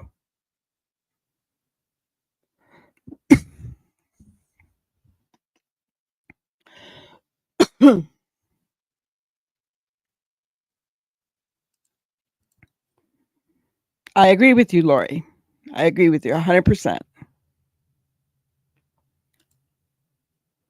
Yeah, the piece of blanket was up in a tree. Up in a tree. But yes, amazing thoughts on I can't even imagine what the RCMP's file looks like, because look at everything that's going on, guys. And they're watching all this. They're watching all the messages. They're watching everything.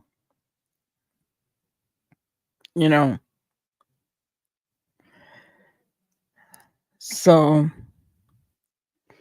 and they know more than we know. And I really, really, really hope they're close to making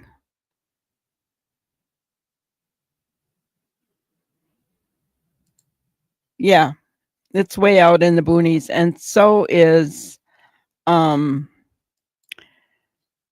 where they found the blanket. Let me just see if I can find that picture. Here it is.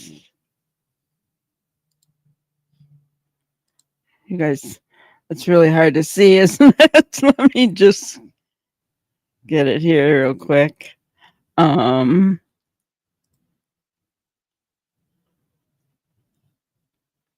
see it better? Okay. So here's the kid's home.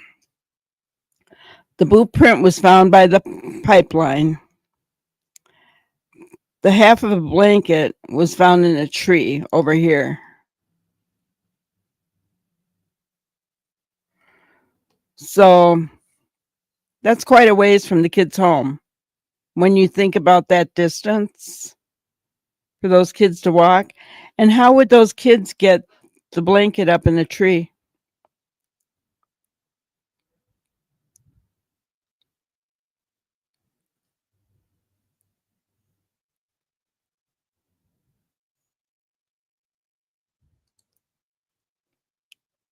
It was Tarzan. You know what, Lori? That's a good as answer as any.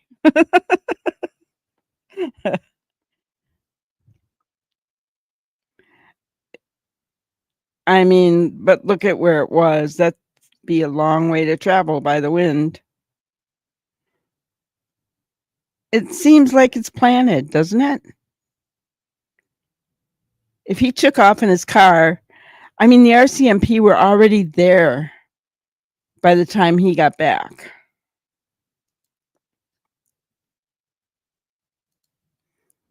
Aw, I had a pit bull for 14 years.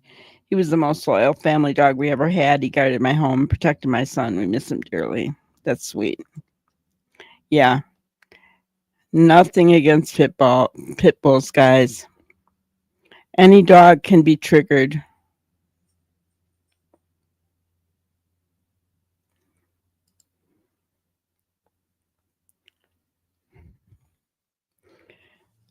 A bird, yeah. I mean,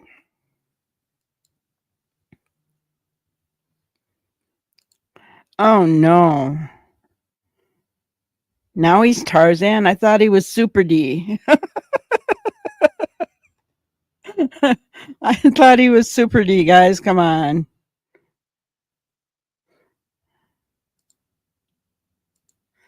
So we have two little ones leaving a home, half dressed in the rain and the cold, and they left no trace for scent dogs. I'm not buying it. No, me either.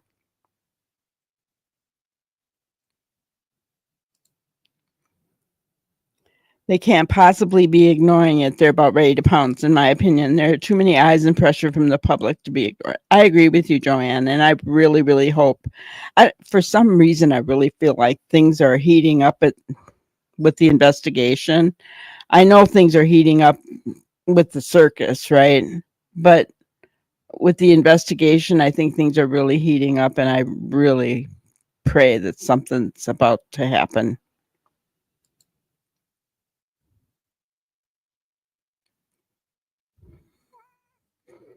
Daniel turned into He-Man.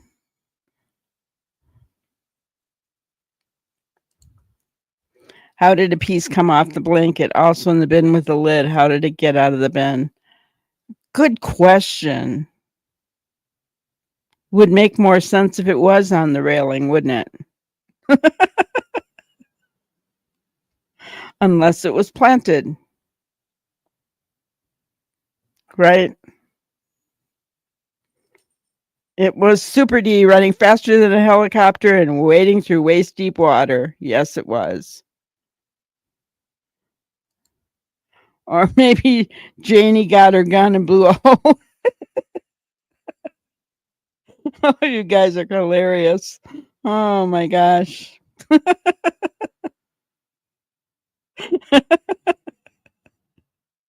Oh, you guys are just so funny. Oh. So did we finish everything with the dog? I don't know. Let's listen a little bit more. I went on the Facebook group was because somebody shared that my profile was shared all over it. Right. Well, you can ask Greensleeves, you can ask Cheryl whatever you like. So Greensleeves is asking you, Cheryl, how Malaya is coping. Like I said, I'm not really gonna touch on that stuff right now. I just want to respect her privacy. But I do want to touch on the dog situation. When we had got there around 1:30, quarter after 1, the dog was in the RV and it most certainly barked. It was right up in the window by like the steering wheel. You could hear the dog loud as day. Okay. I wasn't paying attention to no dog, so it's fine. Okay. Cheryl, will you Yeah. please let Malaya know I am thinking about her though, because I have will. tried to message her. Yes, and I know. Yeah, I will. I'll I'm let her not know. trying to be anything. I will Yeah. also say, Cheryl, that regardless of what you see online and spliced and diced, when Mhm. Logan was here in the live, she gave Malaya an enormous amount of support. I and watched the live. spoke very highly of her. Yes. Yeah, I watched it. So I just want that. I'm gonna go get my children, but have a good night or night. Have a good afternoon, guys. And you too, Logan. Thank you so much for coming up. Here, Logan.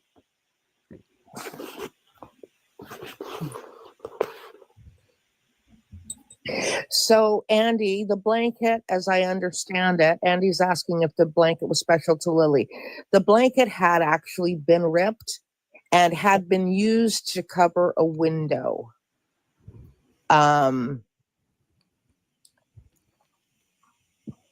Prior to it being put in the garbage.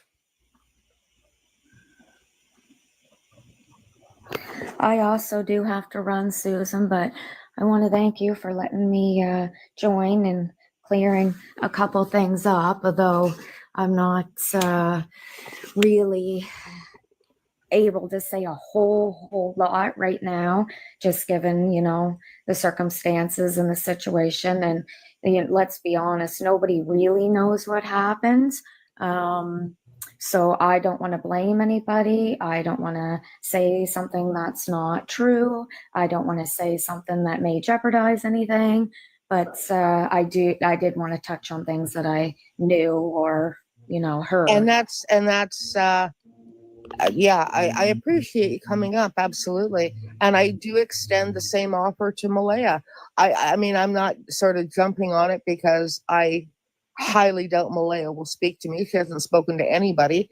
But I extend the same thing to Malaya and yourself. If you and her would like to come onto a sub-only private live, I will I will cover the subscription cost for you. Thank you. And it is a much controlled setting. It is subscription access only. So nobody from outside can be sitting there watching. And so you could, because I can guarantee you there is some little weasel screen recording all of this, and they will splice and dice it and throw it out all over the internet within. Interesting, guys. So just to let you know, I mean, I was playing it at no slicing and dicing going on here. All right, let's see what I missed here.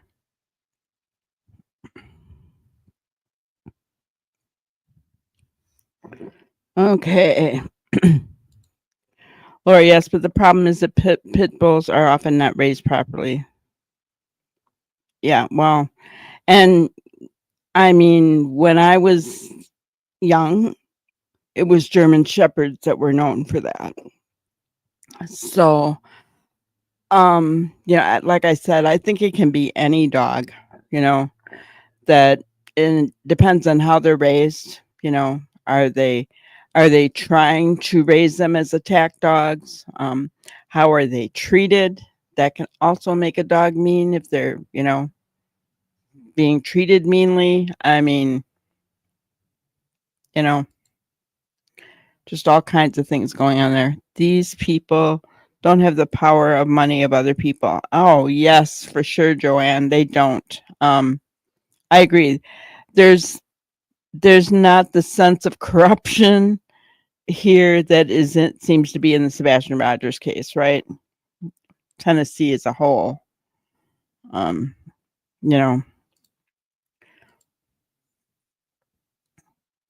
And here we are just responding to the nonsense this family's putting out.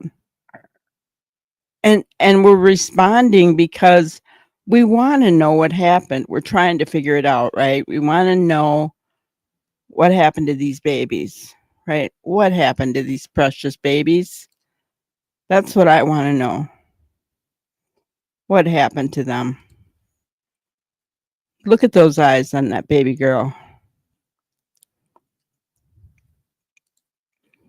I really hate the card readers and medium readers. One had a butthurt moment after I said not to waste police resources and tie up investigation because she kept saying she might. I'm right there with you. I know it's not a popular thing to say it, but yeah, I just don't trust them. You know, I know some people do, and that, you know, everybody has their own choice, their own opinion on that, but we don't show them here. And when somebody asked me to check out Bella Sloan's video because it was word for word what allegedly Darren said, I couldn't even watch it. I just kind of read through the transcript to see, because I just, yeah, not in me.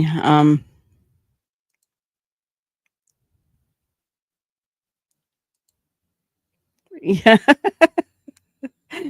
And while yeah, I find that very funny, right?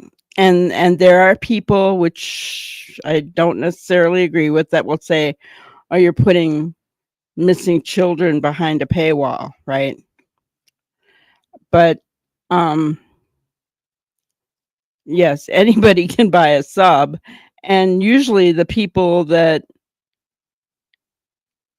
are going to want to take it and slice and dice it are going to pay for the sub to do it. Me, I'm not going to. I'll just wait until it comes out publicly. Oh, man. Oh, I pray Malaya stays away from this little honey. She needs to stay quiet. Yes, she does. Ripped and used on a window. Yeah. Ripped and used on a window. Scary.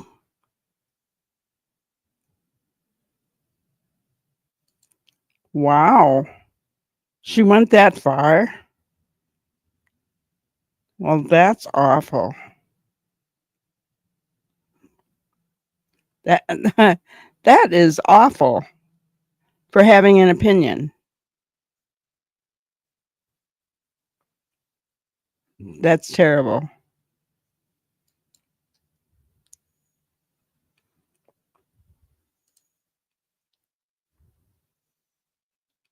They all have a different story, and they can't even remember what to stick to. I don't believe that Grandma B has anything to do with them missing. She's an innocent, heartbroken bystander. I have to agree with you. The rest, I mean, you know, let's face it, guys. If Logan is Daniel's cousin, then she's going to be biased toward Daniel. And if Cheryl is a friend of Malehya's, she's going to be biased toward Malaya. Now, I will say this. They both did a really good job today of not placing blame on either Daniel or Malaya. I give them kudos for that. Neither one of them did. So, that was pretty interesting.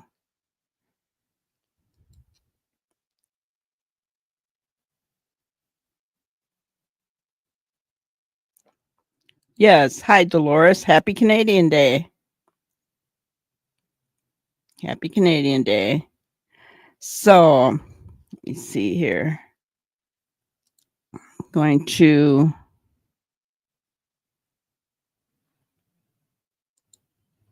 share my grannyism for you today. Bad things happen when good people remain silent. And when I think about this in this case, I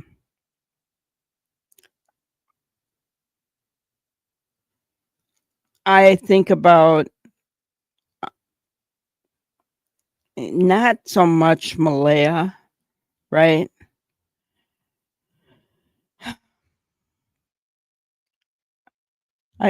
I got sidetracked here. I should never look at chat when I'm trying to say something. Logan has just made Daniel look worse by her attitude. I agree. She's snarky. She's snarky.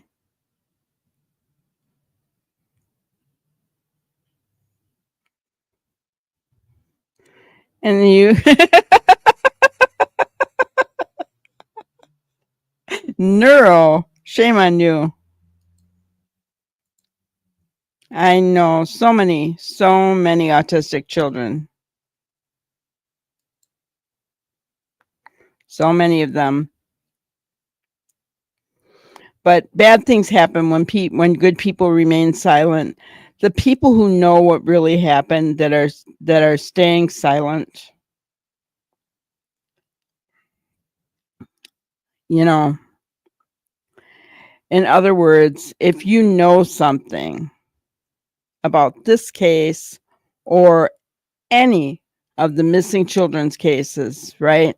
We're talking Sebastian, you know, well, starting out with Jack and Lily, Sebastian, Jonathan Wang, he's not a child, but he's a missing 21-year-old autistic male who presents himself as a 10-year-old. He needs to be home, right? Summer Wells, Michael Monkey Vaughn, Dylan Ayler, all and Harmony Montgomery, all these kids, right? If you know something, you need to say something, because look at the circus that goes on. Look at Sebastian's case. Now, I didn't follow Summer's case. I know what happened now, but I heard that case was a circus as well, right? Sebastian's, and now this one is starting to be a circus as well. It's wrong.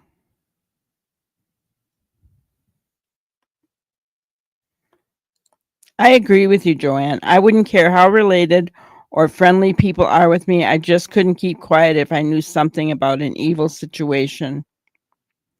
Yep.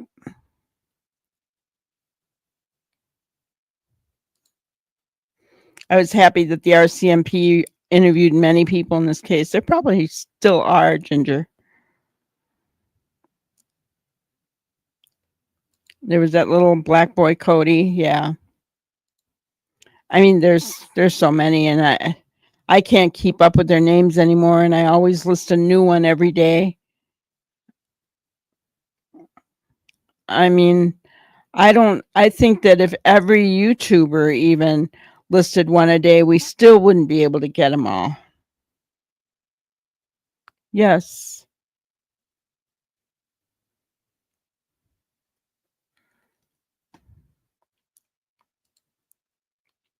In the Sebastian Rogers case and Summer Wells, yes. Yes. Actually, worse in this case, Walla. And missing children, yes. It's become an epidemic. It definitely has. It really has. It's sad. And it seems like the ones that we find to talk about are the ones that there's something nefarious that happened with them, right? And I mean, we have the 3-year-old little girl who was found in a ditch on the side of the highway.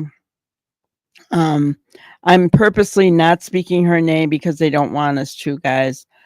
But that was such a blessing and a miracle that that little girl was alive after 3 days and that she stayed in that one spot. Amazing. That was a great ending, right? Except I'd really like to know what's happening with mom on that one. And I hope that little 3-year-old girl does not go back with mother, although I don't think they will. Exactly, JD. Are they all so beautiful? I blame internet. Shut it down. No. No. My dad got the Golden Gloves in the military and showed me some great boxing moves.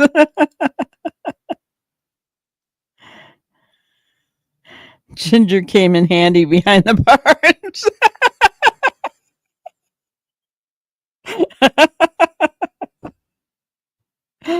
Oh my gosh.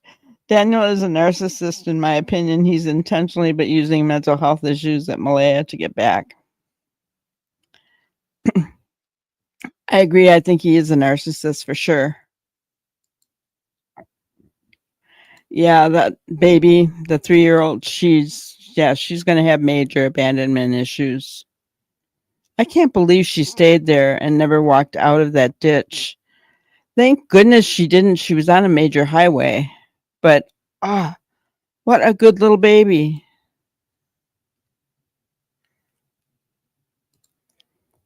Never mess with a Canadian who plays hockey and knows how to box.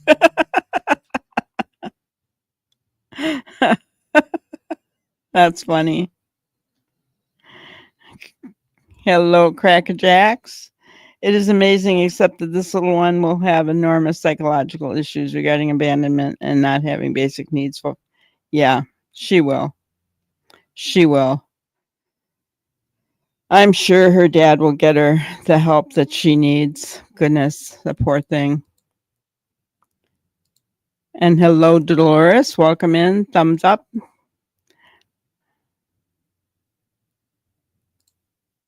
Well, I call her Hun.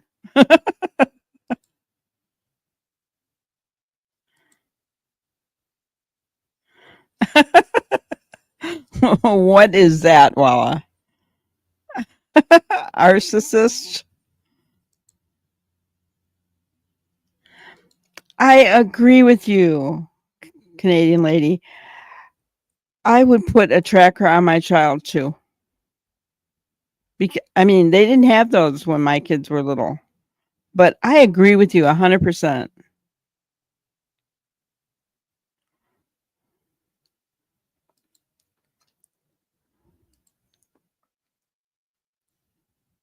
There were many missing children and adults before the internet. The 60s and 70s has a lot of missing people due to hitchhiking. I mean, that's true, right? That's really true.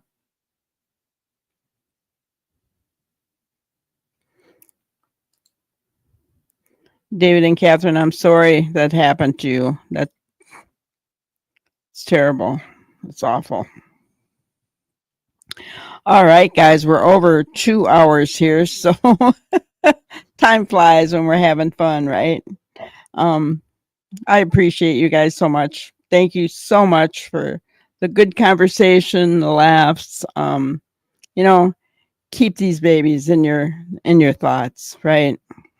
And all the rest that we talked about today. What matters is that these 2 babies are brought home. If they're able to be brought home. I hope they're not in the ocean somewhere, but if they're able to be brought home, I hope, and pray that they're brought home or that we get the truth and justice for these little ones. Okay.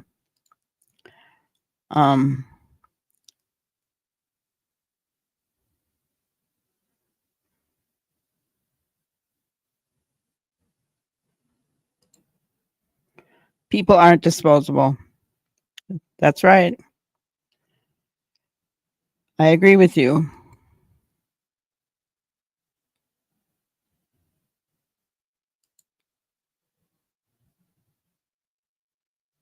No worries. Thank you. I appreciate you guys. So have a great night. Will you please, please, please hit the like button as you go. And don't forget to change the notification bell to all so that you are notified when we do go live. I appreciate you guys so much because we have a wonderful drama-free, fun community here. Thanks so much and have a great night, guys. Thank you for watching another episode of Granny's Crime Busters. We really appreciate each and every one of you. Don't forget to subscribe and like and even share the content. You can follow us on any of our other social media platforms at YouTube, Twitter, Instagram, Facebook, and TikTok. We really appreciate you guys, and you can also email us at granniescrimebusters@gmail.com. Thank you so much, and we will see you on the next one. Thanks, guys.